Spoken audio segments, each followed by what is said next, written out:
When you look at the news lately, does it feel like everything's just getting more and more chaotic? It's like all the old rules are being thrown out the window and nobody really knows what's coming next. Well, let's get into it because what if I told you that this isn't random? What if all this disorder is actually part of a predictable pattern, a cycle that's been turning for hundreds of years?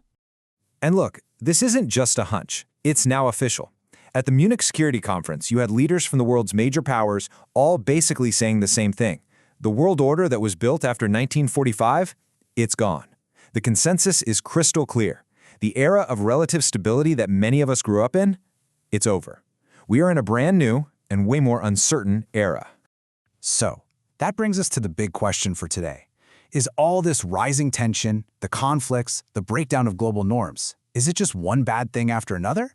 Or could we be reenacting a hidden script, a pattern that has played out again and again throughout history? The answer, I think, could change how you see everything that's happening right now. Well, that script actually has a name. It's a framework from investor and historian Dalio, and he calls it the Big Cycle. The best way to think about it is like a roadmap for history. It shows us these predictable patterns that lead to the rise of empires, their time at the top, and then, eventually, their fall into conflict. And according to Dalio's roadmap, we are right here in what he calls Stage 6. This is the messy part. It's a period of great disorder where international rules take a backseat to raw power. It's a time when might makes right becomes the real law of the land, and the world starts to look a lot more like the law of the jungle than a global community. And if you need to see it to believe it, just look at this chart. It maps out 500 years of conflict in Europe. You see these huge, terrifying peaks, the 30 Years' War, the Napoleonic Wars, and of course the World Wars. But what's really noteworthy is what happens between those peaks. Every single one of those devastating wars was followed by a long period of relative peace and prosperity. It's a really stark reminder of the pattern. Order, it seems, always decays into disorder. So how does that peaceful order fall apart? Well, it doesn't happen overnight. The path to an actual shooting war is usually paved by years, even decades of other kinds of conflicts. Wars that happen without a single bullet ever being fired. These are the wars that are fought in boardrooms and on stock exchanges, long before they're ever fought on a battlefield. And there's a classic ladder of escalation. It usually kicks off with a trade and economic war. From there, it moves up a notch to a technology war. Then you get a capital war, fought with things like sanctions, and a geopolitical war, fought for influence and territory. It's only after all these other dominoes have fallen, which can take a decade or more, that the final step, a hot military war, becomes a serious risk. And let's be real, this isn't some abstract theory. We see the trade wars with tariffs. We're in the middle of a massive tech war over things like AI and microchips. We see the geopolitical struggles everywhere, and we for sure see the capital wars weaponizing the financial system with sanctions. The key thing to realize isn't just what these are. It's that the first four are all happening, right now. By the way, if you're finding this explainer valuable, please take a second to like, share, and subscribe. It really helps us keep making these, and it makes sure you won't miss what we've got coming up next. Now, to really see how this escalation plays out, we only need to rewind the clock to the last time the world went through this exact stage of the cycle.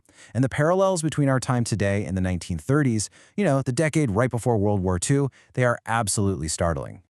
I mean, look at this. It's almost uncanny.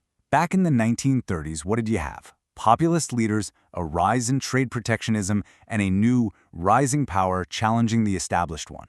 And today, we have populist leaders, trade protectionism, and a rising power challenging the established one.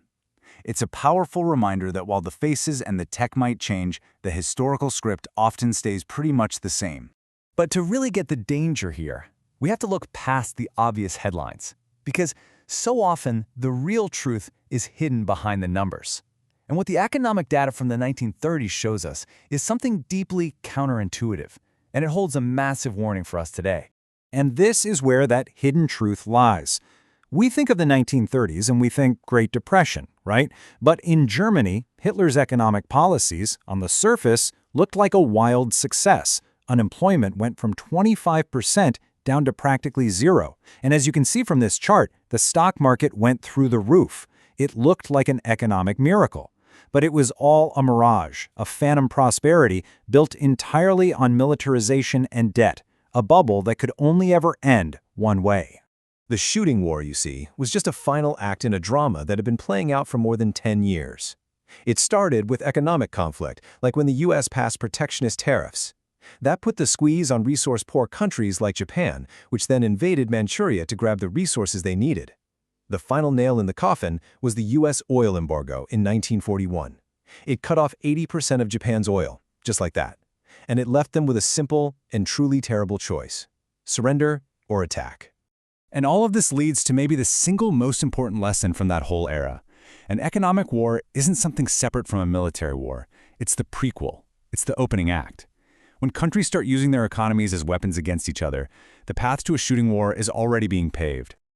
Okay, so if the cycle is real, and the historical parallels are this obvious, it begs a pretty practical question. How are we supposed to navigate this new, more dangerous world?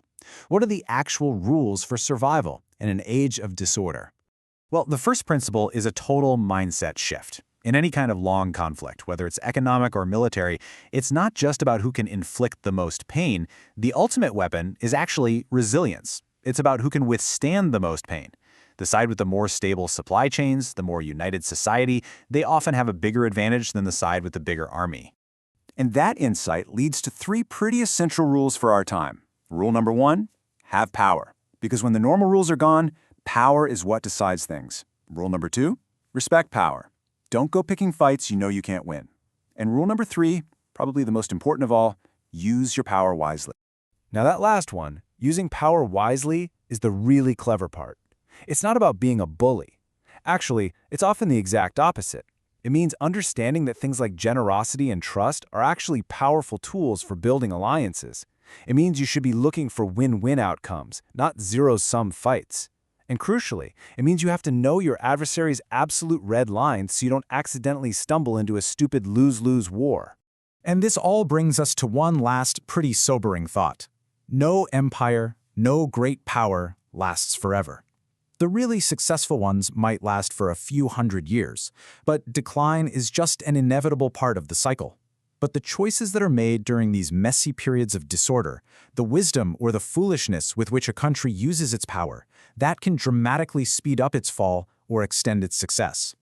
So we're left with this. We have the map from history, we can see the patterns, we can see the flashing warning signs from the past. The script of the big cycle has been laid out for us. So the ultimate question for us, the people living through this moment, is a big one.